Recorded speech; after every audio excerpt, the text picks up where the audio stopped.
La chaleur du soir collait au mur de la petite maison. Le ventilateur grinçait au-dessus du lit vide, pendant que David rentrait du travail, les épaules affaissées, la cravate tordue, le cœur plein de fatigue. Sur la table, un plat froid, à moitié recouvert d'une assiette renversée. Sarah n'était pas là. Encore. Depuis 2 ans qu'ils vivaient ensemble, leur amour avait d'abord été un refuge, un feu doux au milieu du chaos de la vie. David, 27 ans, secrétaire dans une grande entreprise, travaillait sans relâche pour offrir à Sarah un minimum de confort. Elle, coiffeuse dans un petit salon de fortune, riait beaucoup autrefois. Son rire remplissait la maison. Mais depuis qu'elle avait rencontré l'homme de Dieu, tout avait changé. Le dimanche, elle partait tôt, foulard blanc noué sur la tête, Bible serrée contre la poitrine. Puis les mercredis. Puis les vendredis. Puis même les soirs ordinaires. L'église avait pris la place du foyer. Les casseroles restaient sales, les draps ne sentaient plus la lessive, et David se couchait dans une maison sans parfum de femme. Un soir, il osa parler. « Sarah, regarde-toi. Tu vis à l'église, pas ici. » Elle posa calmement sa Bible et répondit sans ciller. « Dieu d'abord, David. » Le pasteur dit qu'un homme charnel ne peut comprendre les choses de l'esprit. Ces mots lui lacérèrent la poitrine. Un silence lourd tomba, comme une porte qui se ferme pour toujours. Cette nuit-là, David dormit dans le salon, le cœur noué. Le ventilateur tournait toujours, mais le bruit semblait différent. Il ne savait pas encore que ce simple « je préfère Dieu à toi » allait l'entraîner dans une spirale de sang, de silence et de fortune interdite. David avait grandi dans la poussière rouge d'un quartier sans espoir, là où les enfants jouaient avec des pneus crevés et des rêves abîmés. Sa mère disait souvent, « Pauvreté n'est pas malédiction, c'est épreuve. » Mais l'épreuve semblait sans fin. Son père, ouvrier brisé, buvait son salaire en silence. David, dès 12 ans, nettoyait les chaussures des riches à la sortie du marché. Il regardait leur voiture passer avec une rage tranquille, une promesse muette dans les yeux, un jour, lui aussi porterait une cravate, lui aussi ferait partie de ceux qui n'ont plus honte. À 20 ans, après avoir trimé dans de petits emplois, David décida qu'il ne vivrait plus dans la survie. Il apprit à taper à la machine dans un cybercafé. 2 ans plus tard, un concours interne lui ouvrit la porte d'une grande entreprise de la ville. À 25 ans, il devint secrétaire, un poste modeste, mais dans un bâtiment climatisé, avec un badge et un salaire fixe. Il se souvenait de ce jour comme d'une naissance. Enfin, se dit-il, je quitte la poussière. Mais il ignorait encore que certaines poussières collent à l'âme. Il travaillait sans relâche, ponctuel, discret, poli. Ses collègues riaient de sa simplicité, mais il s'en fichait. Ce qu'il voulait, c'était d'avancer, prouver que la misère n'était pas une identité. Le soir, il rentrait dans sa petite chambre louée derrière la gare et regardait la lumière des villas sur la colline. Un jour, moi aussi.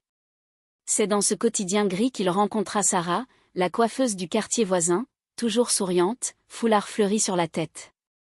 Elle lui disait, « Dieu élève toujours les humbles, David. » Et il répondait, « Dieu aide ceux qui travaillent. » 2 âmes opposées, mais sincères. Ils s'aimèrent simplement. Sans mariage officiel, sans cérémonie, juste un engagement du cœur. Sarah croyait en la prière, David croyait en l'effort. Elle priait pour sa destinée, il écrivait des lettres de motivation. Ensemble, ils formaient un équilibre fragile entre ciel et terre. Le matin, elle le bénissait avant qu'il parte au bureau. Le soir, il ramenait du pain et un sachet de lait pour partager un repas pauvre, mais paisible. Leur bonheur ne tenait à rien, sinon à leur sincérité. Mais dans les silences du soir, David rêvait déjà d'autre chose, de grandeur. Un dimanche, alors qu'il marchait main dans la main au marché, Sarah s'arrêta devant une église neuve, peinte en blanc, d'où sortaient des chants puissants et des cris d'allégresse.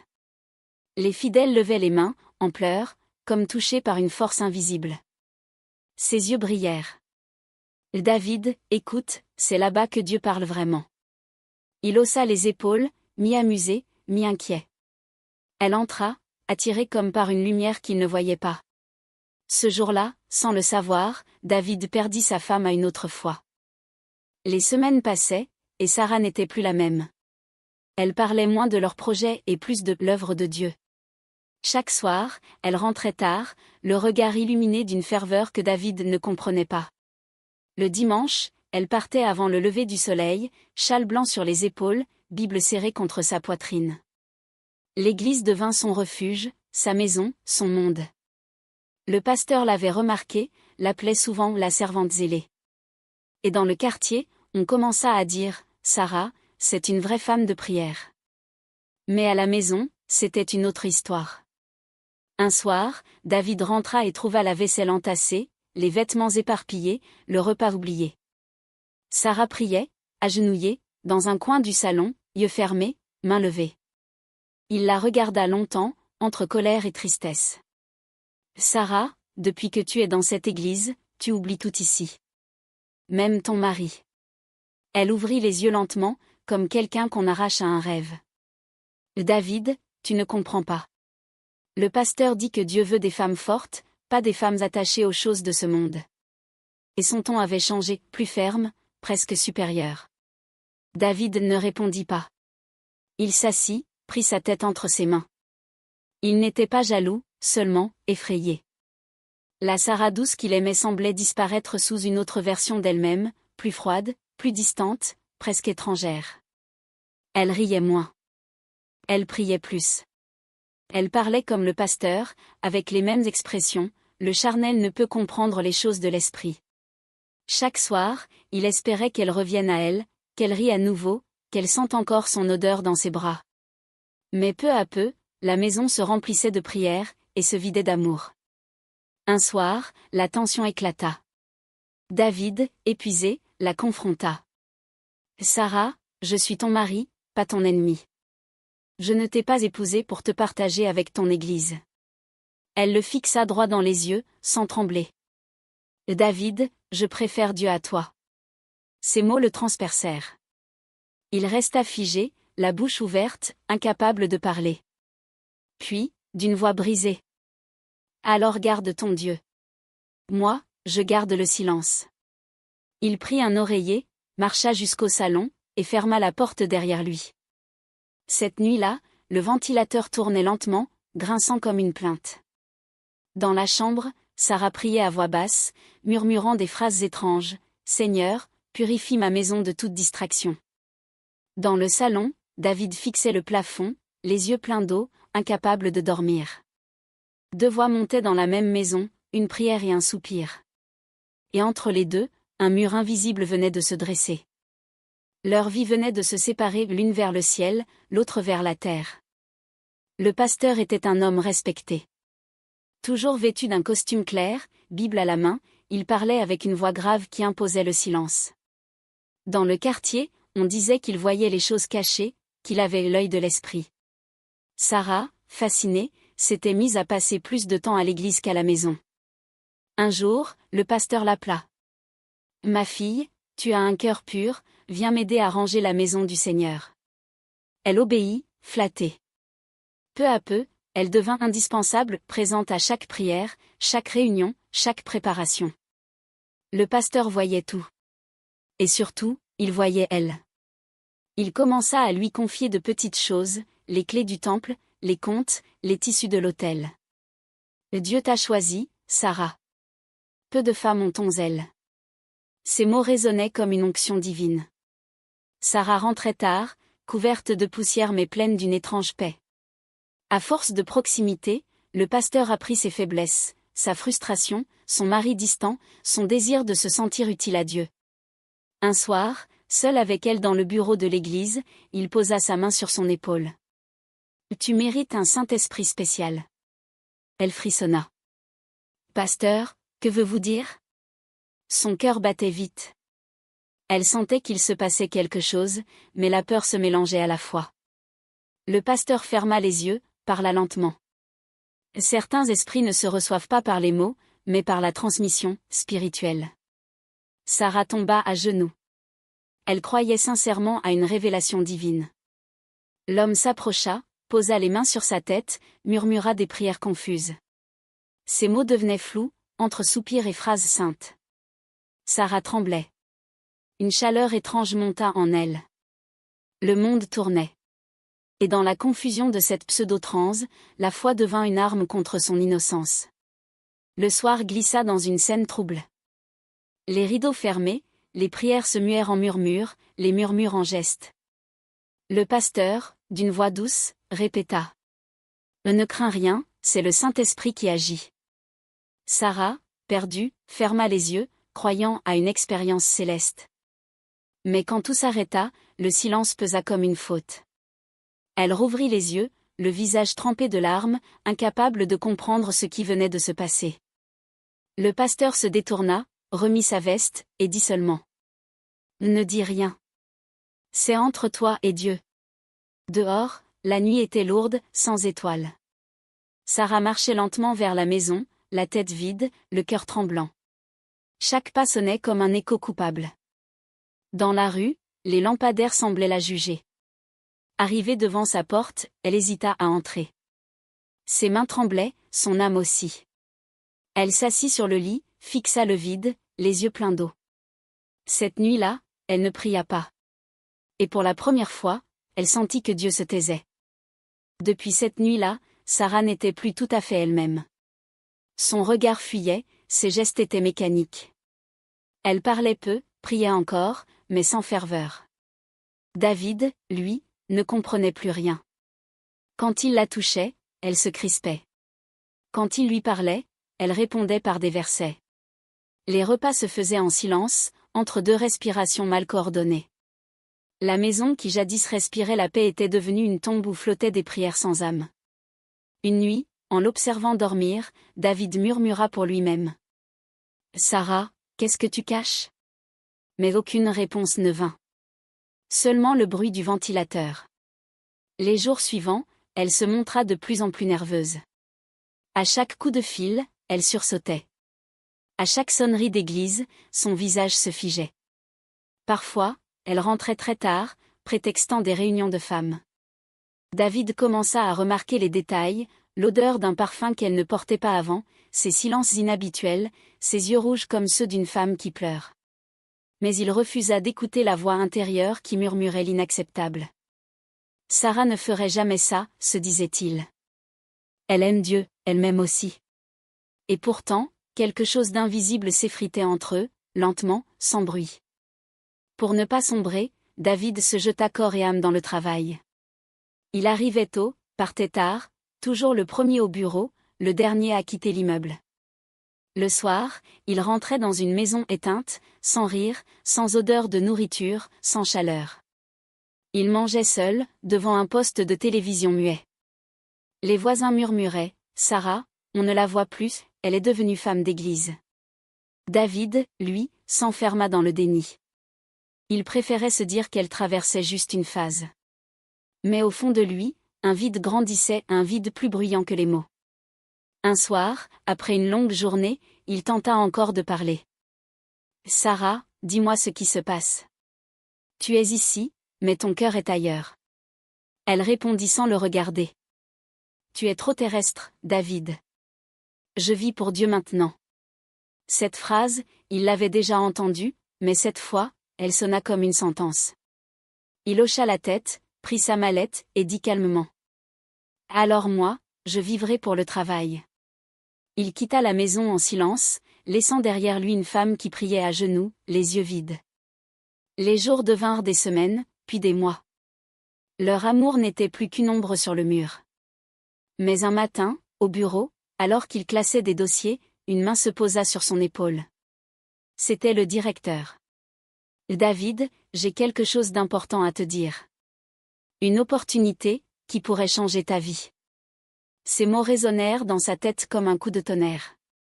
Pour la première fois depuis longtemps, il sentit une étincelle.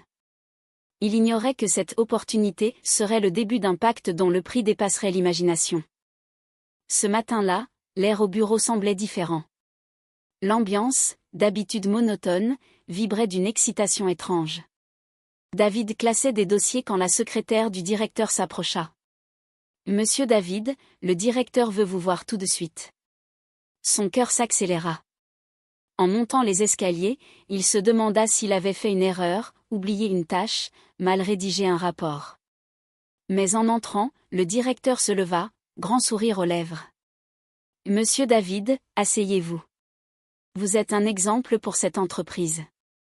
Ces mots, il les attendait depuis des années. Et soudain, la fatigue de toutes ces nuits trouva un sens. Le directeur parla longuement, presque paternel. Votre rigueur, votre loyauté, votre patience. J'ai besoin d'hommes comme vous à mes côtés. Il sortit un dossier rouge, le posa sur la table. Je vous propose un poste de gestion. Salaire triplé, logement de fonction, voiture. Vous le méritez. David resta sans voix. Il sentit son cœur battre contre sa chemise, ses mains trembler. Lui, l'enfant de la poussière, le fils du quartier pauvre, on lui offrait enfin ce qu'il avait toujours rêvé. Le directeur ajouta doucement. Mais, pour cela, il faut qu'on parle, en privé. David sortit du bureau avec un sourire qu'il n'avait pas eu depuis des mois. Dans le couloir, les collègues le félicitaient déjà. Il imaginait la tête de Sarah en apprenant la nouvelle. Peut-être que cette réussite réparerait leur couple, peut-être qu'elle verrait enfin que Dieu n'est pas le seul à bénir, que le travail aussi élève. Mais au fond de lui, un doute discret lui murmurait, pourquoi en privé? Pourquoi pas ici? Le directeur, avant qu'il parte, avait dit. Ce soir, venez dîner chez moi. Nous discuterons des conditions. Des conditions. Le mot resta suspendu dans son esprit comme une ombre. Sur le chemin du retour, David souriait encore. Il voulait partager la nouvelle avec Sarah, lui dire qu'ils allaient enfin sortir du manque, quitter la poussière, vivre autrement. Mais la maison l'accueillit comme une gifle. Les assiettes sales traînaient sur la table, le sol collait sous ses pas, et Sarah n'était pas là. Le silence régnait, pesant, dégoûtant. Il posa sa mallette, soupira longuement. Le bonheur qu'il voulait partager se transforma en colère froide. Il murmura entre ses dents. Quand la femme est absente, même la victoire perd son goût. Il prit une douche rapide, enfila sa plus belle chemise, la seule sans tache de lessive. Devant le miroir, il s'observa longuement. Ses yeux avaient changé, moins fatigués, plus ambitieux. Puis il prit les clés de la maison, ferma la porte sans même laisser un mot. Dans la rue, les lampadaires s'allumaient un à un. Le vent portait une odeur de pluie et de destin. Ce soir-là, David marchait vers la maison du directeur, sans savoir qu'il entrait dans un monde où chaque réussite a un prix. La maison du directeur ne ressemblait pas à une demeure ordinaire. Spacieuse, silencieuse, éclairée par des lumières tamisées, elle respirait la richesse, mais une richesse qui dérange. Les murs semblaient écouter. Sur la table, un dîner raffiné, des couverts d'argent, du vin dont l'odeur seule enivrait. Le directeur, vêtu d'une chemise noire, l'accueillit avec un sourire étrange. « David, ce soir, je t'ouvre une porte. Mais avant, mange. » L'homme ne réfléchit jamais bien le ventre vide. Tout, dans sa voix, sonnait comme une promesse et une menace à la fois. David s'assit. Et le festin commença, lentement, comme un rituel. 2 éléments déclencheurs aux révélations. Après le repas, le directeur posa sa fourchette, s'essuya la bouche, puis planta son regard dans celui de David. « Tu crois que le travail seul fait réussir? Non, mon fils. Le monde appartient à ceux qui savent offrir quelque chose en retour. » Il se leva, marcha jusqu'à une grande bibliothèque, appuya sur un bouton dissimulé. Une paroi s'ouvrit. Derrière, un couloir sombre éclairé par des bougies. Voici le cercle. Là où les vrais hommes deviennent puissants. David resta muet. Le directeur ajouta calmement. Mais avant d'entrer, il faut accepter 3 lois, silence, loyauté, et sacrifice. Un frisson parcourut l'échine de David. Les mots résonnaient dans sa tête comme des tambours. Silence, loyauté, sacrifice.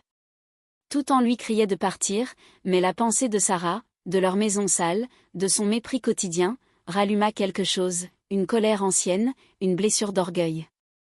Il se revit, enfant pauvre, homme délaissé, mari effacé. Sacrifice, demanda-t-il d'une voix tremblante. Le directeur sourit, presque tendre. Chaque grandeur exige un prix. Certains donnent du sang, d'autres donnent des noms. David baissa les yeux. Ses mains tremblaient. Mais son silence valait déjà acceptation. Ils descendirent dans le couloir. Les murs suintaient d'humidité et d'échos anciens. Au fond, une table de pierre, un livre noir posé dessus. Le directeur prit une plume, la trempa dans un liquide sombre. Voici la liste des sacrifices possibles. À toi de choisir. David lut, les yeux agrandis, l'être aimé. Les enfants à venir. Les partenaires infidèles. Les âmes liées à la honte. Son cœur battait à rompre. Je choisis ceux qui couchent avec ma femme, lâcha-t-il, les dents serrées. Le directeur sourit. Le ciel t'a entendu. Dehors, la pluie tombait fine, comme une bénédiction ironique. David rentra chez lui sans savoir s'il avait rêvé. Il se tenait devant la maison, trempé, regardant la porte close, les lumières éteintes. Dans sa tête, une phrase tournait en boucle, silence, loyauté, sacrifice. Il entra. L'odeur du renfermé, les vêtements de Sarah jetés sur le canapé, le vide. Son regard se perdit dans le miroir du salon. Il ne reconnut pas son reflet. Cette nuit-là, quelque chose d'invisible signa à sa place. Le lendemain matin, tout changea. Le bureau bourdonnait d'agitation, le nom de David circulait sur toutes les lèvres. Le directeur avait signé la promotion officiellement. Une villa à la périphérie, une voiture neuve, un salaire triplé, une place à part. Les collègues l'applaudissaient, l'enviaient, certains le jalousaient. David, lui, se tenait là, figé entre fierté et vertige. Tout était allé trop vite. Dans l'ascenseur, il murmura pour lui-même. Est-ce que c'est vraiment moi? Mais au fond de sa poitrine, un silence étrange vibrait. Pas la joie. Pas la peur. Quelque chose d'entre les deux. Le soir, Sarah rentra plus tôt que d'habitude. Elle trouva David devant la table, des papiers de contrat étalés, le sourire discret. « Qu'est-ce que c'est » demanda-t-elle. « Une promotion. On a une nouvelle maison, une voiture. » Tout change, Sarah. Elle resta immobile, la bouche entr'ouverte, les yeux humides. Puis elle s'approcha lentement, posa la main sur sa joue. « Je priais pour ça, David. Je savais que Dieu allait nous élever. » Elle tomba à genoux, les larmes coulant sur son foulard. « Pardonne-moi. J'ai négligé notre foyer. Mais je te promets, je serai meilleur. » Ces mots, il les attendait depuis des mois. Il posa ses mains sur ses épaules, la releva doucement. « Sarah, le passé est derrière nous. » Elle pleura contre sa poitrine, répétant « Merci Seigneur, merci Seigneur. » David souriait, mais son sourire tremblait. Une part de lui voulait y croire, l'autre restait muette. Dans son esprit, une phrase résonnait encore, silence. Loyauté. Sacrifice. Mais il refusa d'y penser. Il voulait profiter de ce moment. L'amour, la réussite, la paix retrouvée. Tout semblait enfin possible. Et pourtant, il avait déjà payé sans le savoir. 2 jours plus tard, la villa leur fut remise. Une grande maison blanche, portail automatique, jardin impeccable. Sarah découvrait chaque pièce comme une enfant. David, regarde. Il y a même une baignoire. Son rire résonnait à nouveau, léger, sincère. Pour la première fois depuis longtemps, ils dînèrent ensemble, les yeux dans les yeux. La nuit venue, ils s'endormirent enlacés, le cœur plein d'espoir. David pensa, c'est peut-être ça, la bénédiction. Mais dehors, le vent soufflait comme un murmure ancien, portant un nom qu'il ne voulait pas entendre. Au matin du 3e jour, le téléphone sonna. Sarah décrocha. Une voix tremblante à l'autre bout, « Sarah, le pasteur, il est mort. » Le temps s'arrêta. Le combiné glissa de ses mains, tomba au sol dans un bruit sourd. David, debout derrière elle, sentit son sang se figer. Elle se mit à hurler, à pleurer, à prier à genoux. Lui, immobile, fixait le vide, les lèvres tremblantes. Et dans ce silence lourd, la bénédiction prit enfin son vrai visage. Le quartier entier était en deuil. La nouvelle s'était répandue comme une traînée de feu, le pasteur est mort. Certains parlaient d'une crise cardiaque, d'autres d'une attaque soudaine. Personne ne comprenait. L'église, habituellement bruyante de louanges, résonnait maintenant de pleurs et de prières désespérées. Sarah, effondrée, s'était jetée au sol, frappant sa poitrine en hurlant. « Seigneur, pourquoi lui? Pourquoi ton serviteur ?» David la serrait dans ses bras, jouant le rôle du mari consolateur. Mais dans ses yeux brillait autre chose. Pas la tristesse. Pas la compassion. Une peur nue, profonde, qui ne disait pas son nom. Le soir, après la veillée, David resta éveillé, allongé à côté de Sarah qui pleurait dans son sommeil. Les mots du directeur revenaient sans cesse, « Le ciel t'a entendu. » Il comprit. Son choix. Sa parole. Le cercle. Tout prenait sens. Il sentit son ventre se nouer, la sueur couler dans son dos. Il voulut se lever, prier, se confesser, mais sa gorge resta bloquée. La peur du ridicule, la honte, le doute, tout le maintenait immobile. Et dans ce silence coupable, il crut entendre une voix chuchoter au fond de la pièce. Le sacrifice a été accepté. Les jours suivants, David devint taciturne. Sarah, consumée par le chagrin, se rendait chaque jour à l'église, pleurant sur le fauteuil vide du pasteur. David, lui, se noyait dans la réussite. Il signait des contrats, recevait des félicitations, faisait des photos devant sa nouvelle voiture. Mais la nuit, ses rêves étaient hantés, le visage du pasteur, livide, apparaissant dans le miroir, sa voix résonnant dans la maison, des murmures à son oreille, « Ton succès a un prix. » Chaque matin, il se réveillait trempé de sueur, le cœur battant trop vite, et Sarah dormait paisiblement à côté, ignorant tout. Le temps passa. L'argent coula à flots. David acheta des terres, des voitures, engagea des domestiques. Sarah retrouva le sourire peu à peu, convaincue que Dieu avait tourné la page. « Le Seigneur donne, le Seigneur reprend », disait-elle souvent. Et David hochait la tête, en silence. Dans les repas, il riait, dans les fêtes il dansait, mais au fond de lui, la peur restait tapie, vivante. Chaque rire sonnait faux, chaque succès portait une odeur d'encens et de sang. Pourtant, il continua. Parce qu'il savait qu'arrêter, c'était regarder l'enfer en face. Les années défilèrent comme un rêve doré. 10 ans.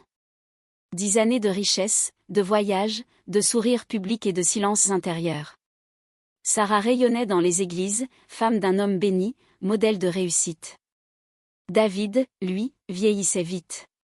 Ses cheveux grisonnaient, ses yeux perdaient leur éclat. Mais chaque fois qu'il passait devant un miroir, il croyait apercevoir, juste derrière son reflet, une silhouette familière vêtue de blanc. Il fermait les yeux, respirait lentement. Et se répétait en secret. Ce n'était qu'un rêve, juste un rêve. 10 ans avaient passé. David avait tout. À 40 ans, il était devenu un homme respecté, influent, cité dans les journaux économiques.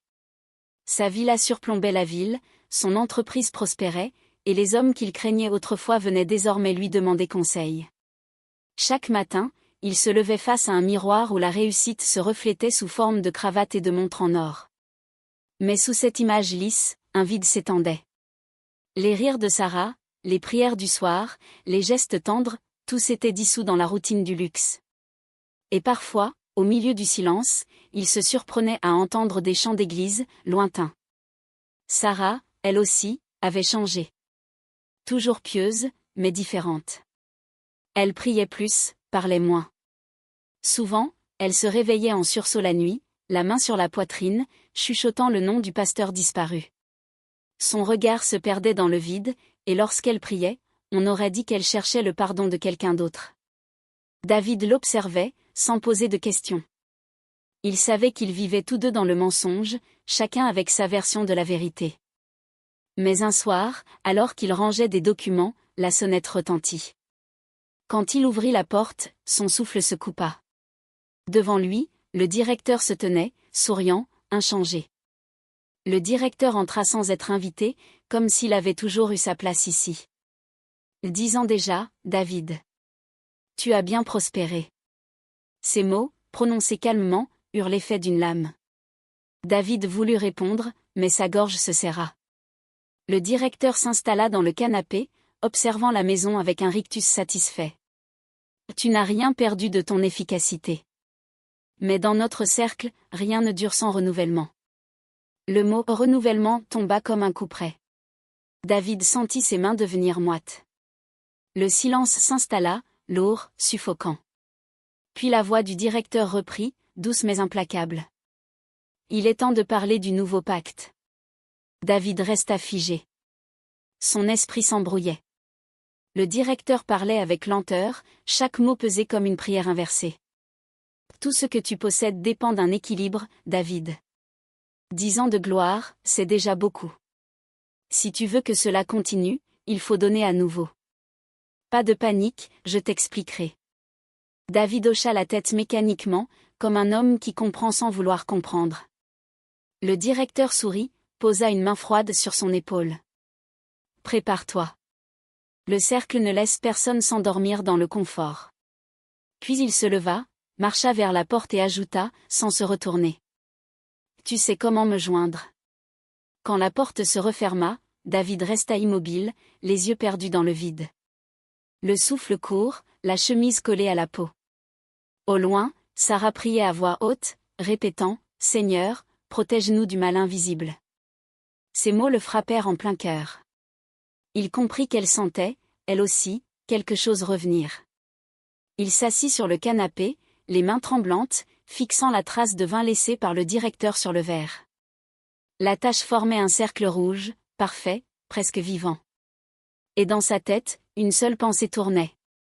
S'ils m'ont donné, ils peuvent aussi me reprendre. 3 jours après la visite du directeur, David fut convoqué dans un lieu secret, à la sortie de la ville. Une villa isolée, sans nom, sans bruit. À l'intérieur, des hommes en costume noir, silencieux comme des statues.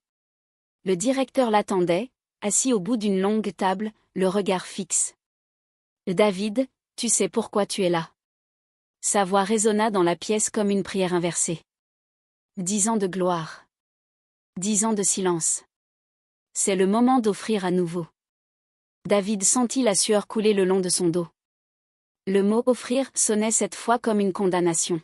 « Je ne veux plus de ça », dit David, la voix tremblante. « J'ai payé, j'ai tout donné. » Le directeur sourit, lentement. « Non, tu as reçu. Et ce que le cercle donne, il le reprend à son heure. » David baissa les yeux. « Et si je refuse ? Alors tu perds tout. La maison, les entreprises, les titres, et la paix de ton esprit. » Un silence tomba. Le directeur avança un dossier devant lui. « Choisis. C'est la règle. Tu sais ce que cela implique. » Sur la feuille, 3 options, le sang, la chair, ou l'âme liée. David ferma les yeux. Il savait déjà qui porterait ce poids. Il pensa à Sarah. À son sourire d'autrefois, à ses prières, à ses fautes cachées, à son regard lorsqu'elle murmurait le nom du pasteur dans son sommeil. Un mélange de douleur et de vengeance froide lui traversa le cœur. Le directeur observait sans parler, attendant la réponse comme on attend une confession. « Je choisis. Sarah. » Sa voix était calme, presque apaisée. Aucune larme, aucune hésitation.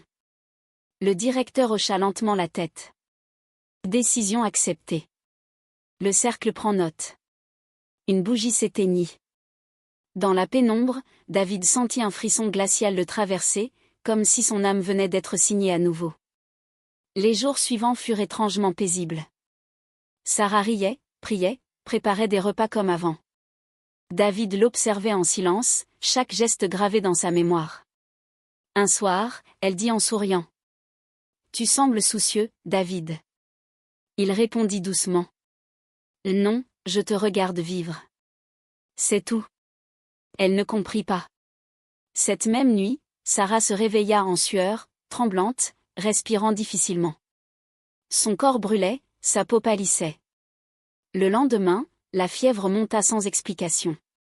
Les médecins parlèrent d'infection invisible. David, lui, savait.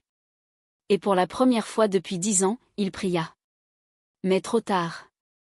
Chaque jour, la maladie la rongeait un peu plus.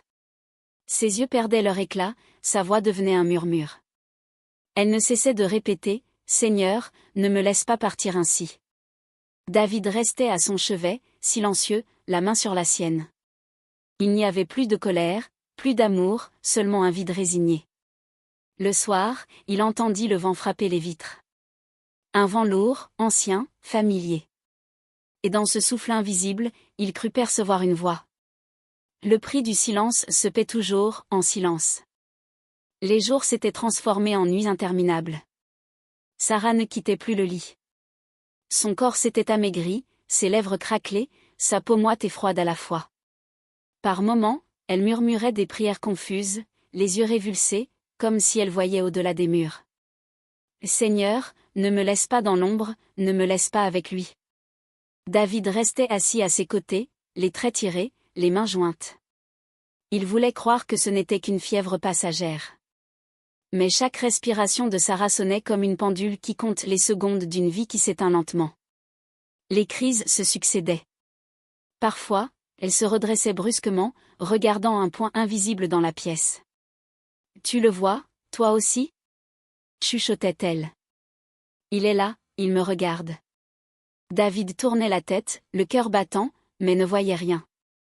Une fois, elle saisit sa main et la serra avec force. « J'ai fait une erreur, David. Une seule.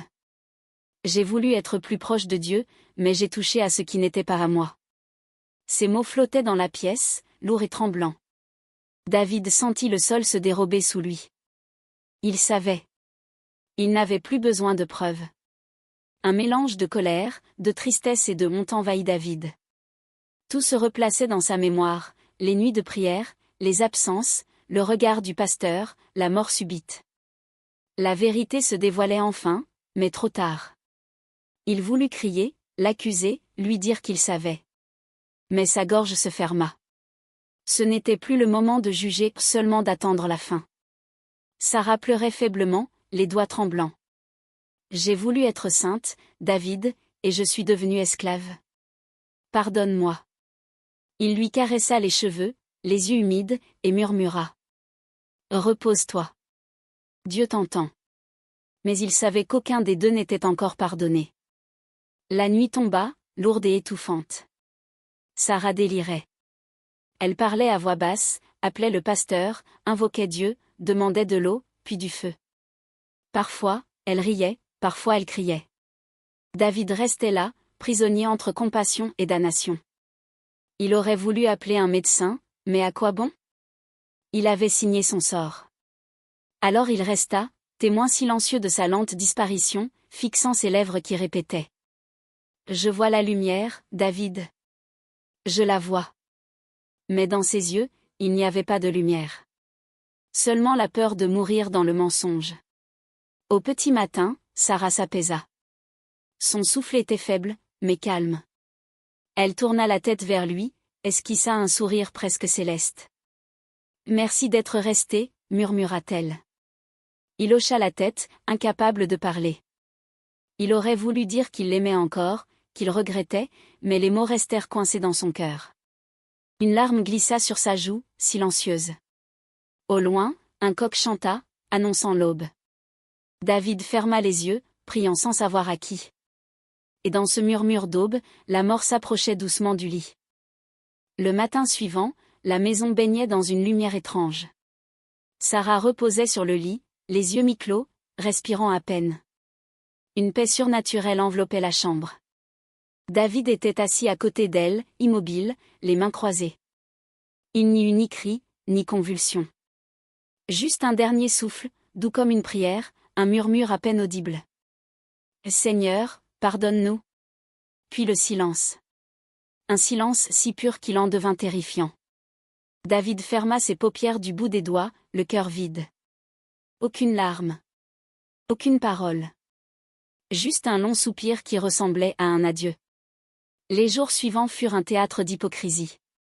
Des proches vinrent pleurer, des pasteurs parlèrent de « volonté divine », des voisins chuchotèrent « épreuves spirituelles ». David, lui, restait de marbre. Pas un mot, pas un tremblement. Mais dès que la nuit tombait, il sentait la maison respirer différemment. Les murs craquaient, les lumières vacillaient, des bruits de pas résonnaient dans le couloir. Une nuit, en se levant pour boire de l'eau, il aperçut une ombre au bout du salon. Un foulard blanc. Une silhouette immobile. Il cligna des yeux. Rien. Mais l'air avait changé, froid, dense, vivant. Les mois passèrent, et la fortune de David explosa. Ses affaires prospéraient comme par magie. Les contrats se signaient avant même qu'il les lise.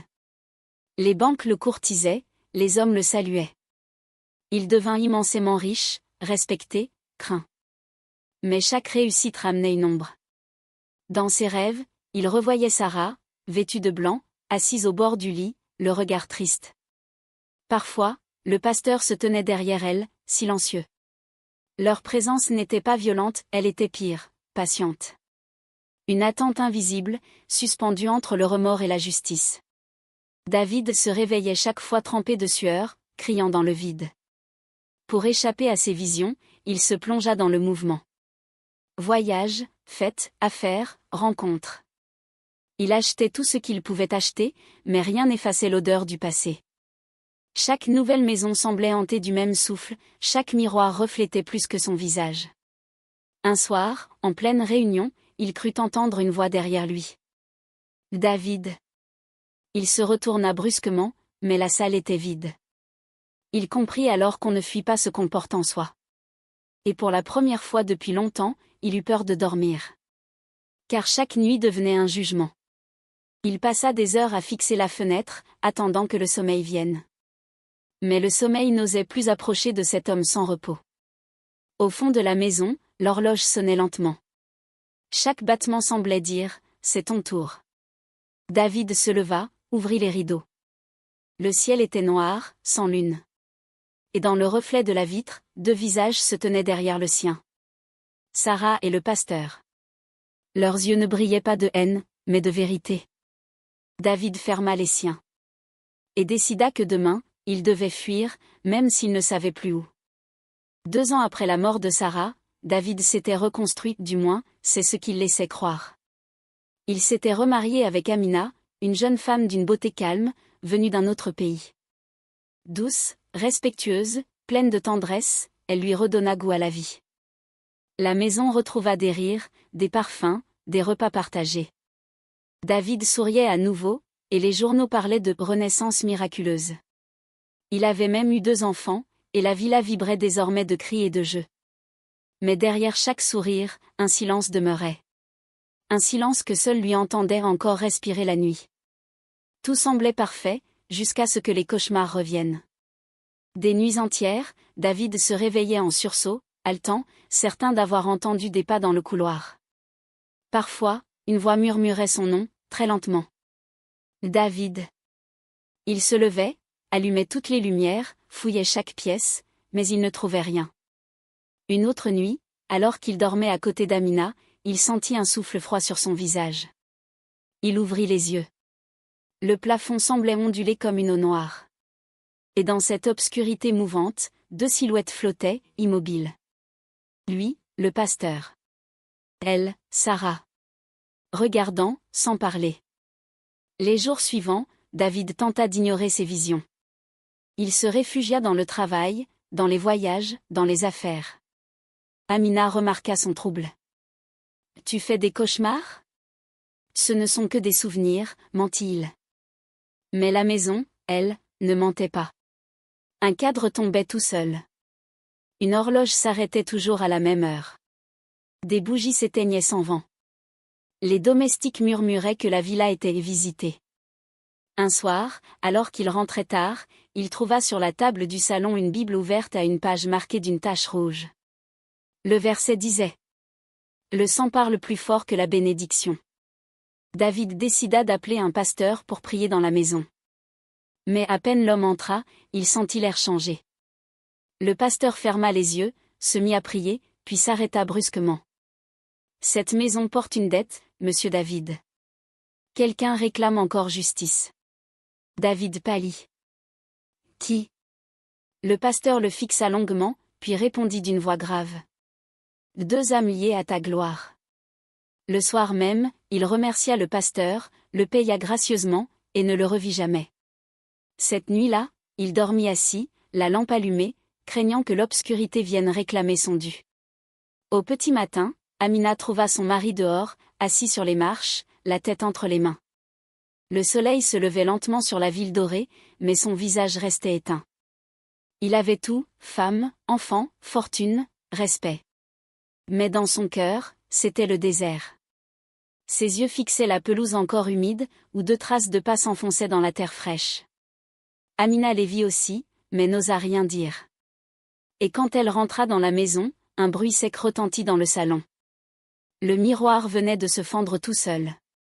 La paix de David venait de mourir une seconde fois. La nuit était lourde, étouffante.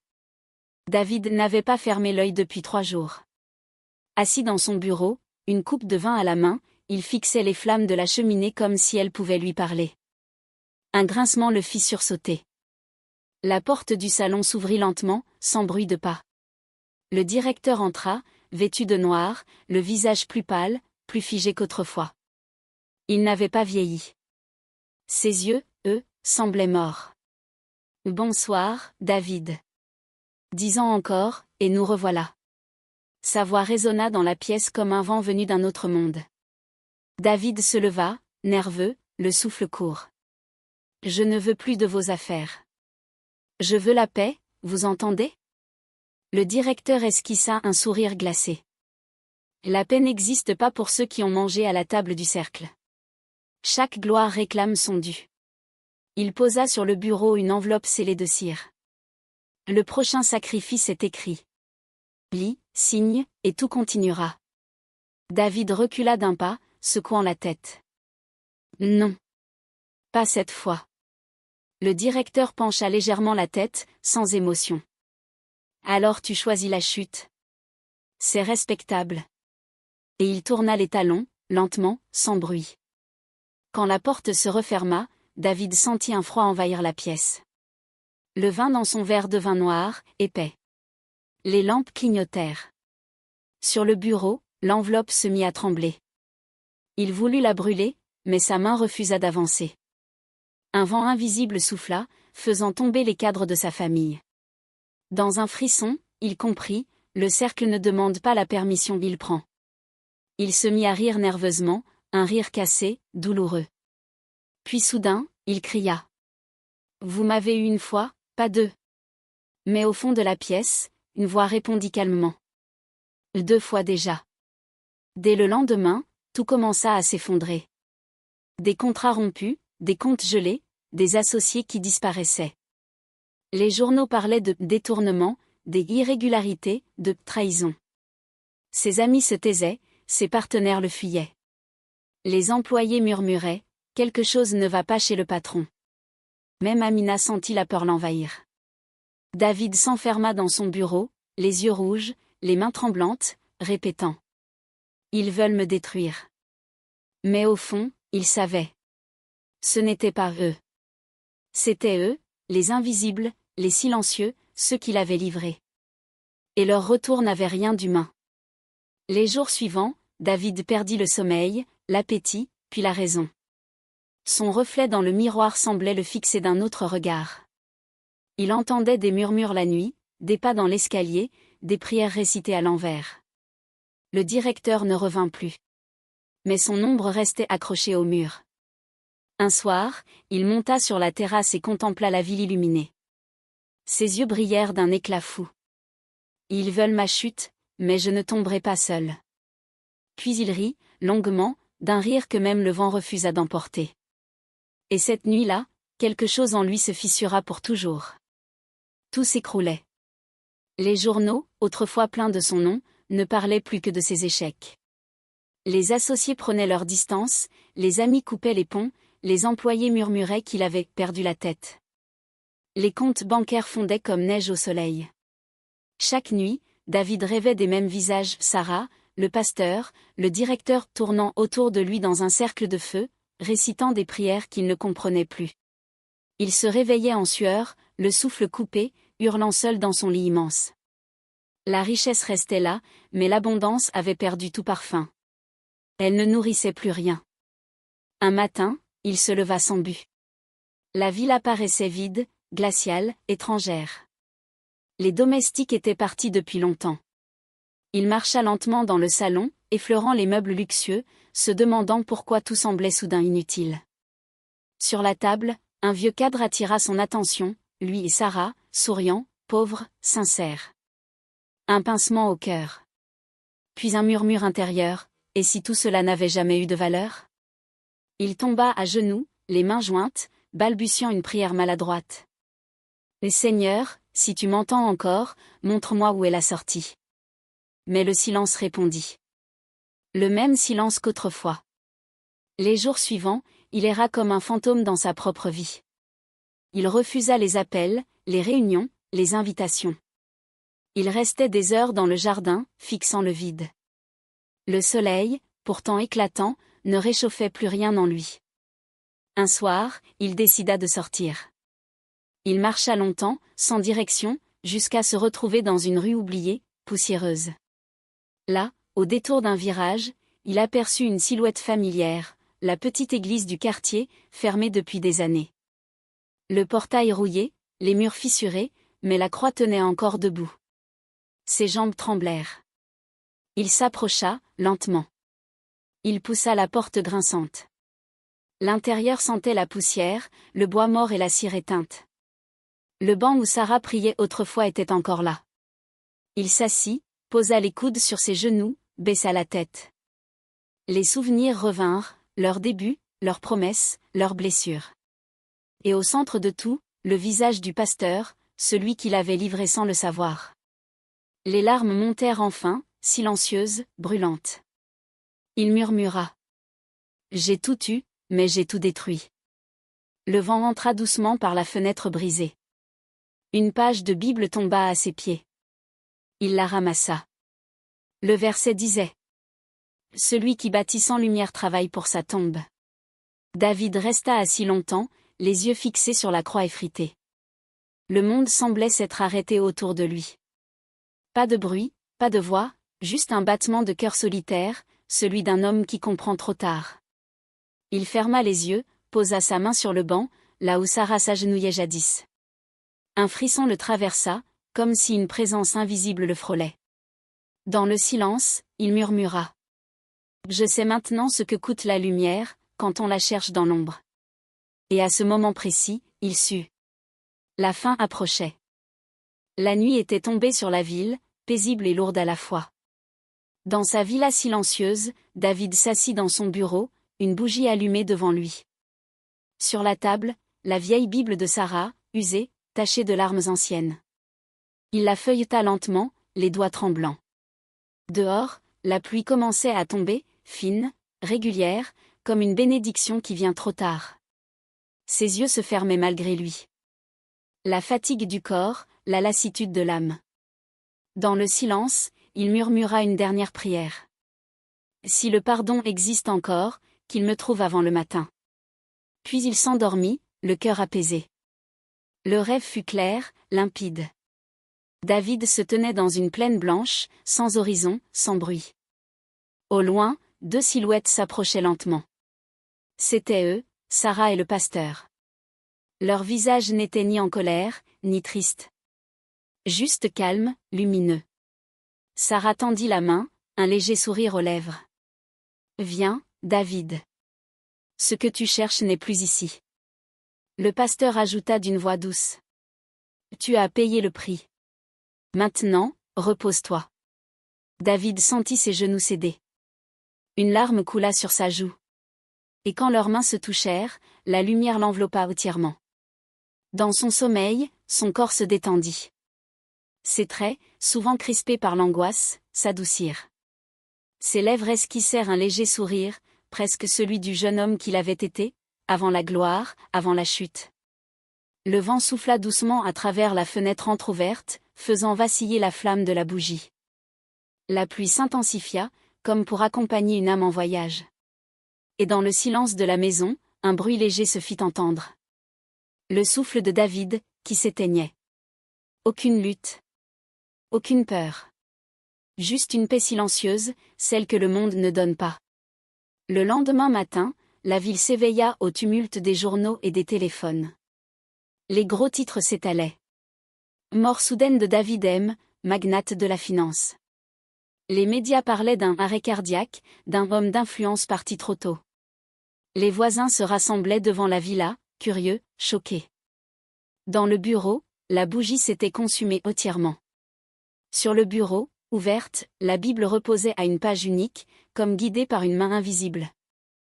Que sert à l'homme de gagner le monde, s'il perd son âme? Le vent tourna la page doucement, puis tout s'immobilisa. La maison demeura vide, mais pleine d'échos. Les murs semblaient encore retenir ses pas, ses soupirs, ses regrets. Dans la pièce, un rayon de soleil traversa la vitre, illuminant le fauteuil où il s'était endormi pour la dernière fois. Sur le mur, son portrait souriait encore, figé dans l'orgueil du succès. Mais à ses pieds, la Bible restait ouverte, immobile, témoin muet de la vérité qu'il avait ignorée toute sa vie. Le vent entra, fit trembler la flamme d'une bougie oubliée, puis tout redevint calme.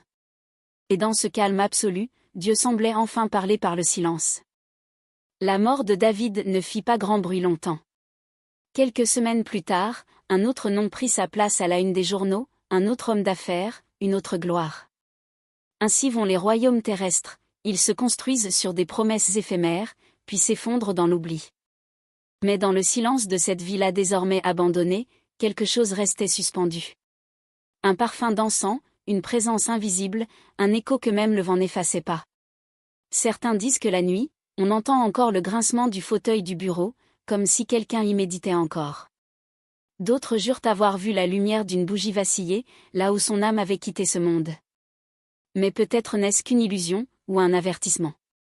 David avait cru que la réussite effacerait la pauvreté, que le luxe remplacerait la foi, que le pouvoir protégerait du vide. Mais la vérité, il l'a trouvée trop tard. La réussite sans lumière détruit. La richesse sans vérité condamne. Il avait gagné le monde, mais perdu son âme. Et c'est souvent là que réside la plus grande tragédie des hommes, croire que la bénédiction s'achète, que la gloire se mérite sans pureté. Il n'avait pas vendu son âme par ignorance, mais par impatience. Et chaque fortune bâtie dans l'ombre finit par être réclamée par la lumière. La petite église du quartier, longtemps abandonnée, rouvrit un jour. Personne ne sut qui avait payé les travaux. Mais sur le mur, derrière la croix restaurée, une phrase gravée à la main semblait murmurer aux visiteurs. Tout ce que l'homme cache à Dieu, Dieu le révèle à la fin de sa route. Et dans ce silence sacré, le vent répondit. Non pas avec colère, mais avec vérité. Car parfois, Dieu ne punit pas. Il rappelle simplement ce qu'on a oublié.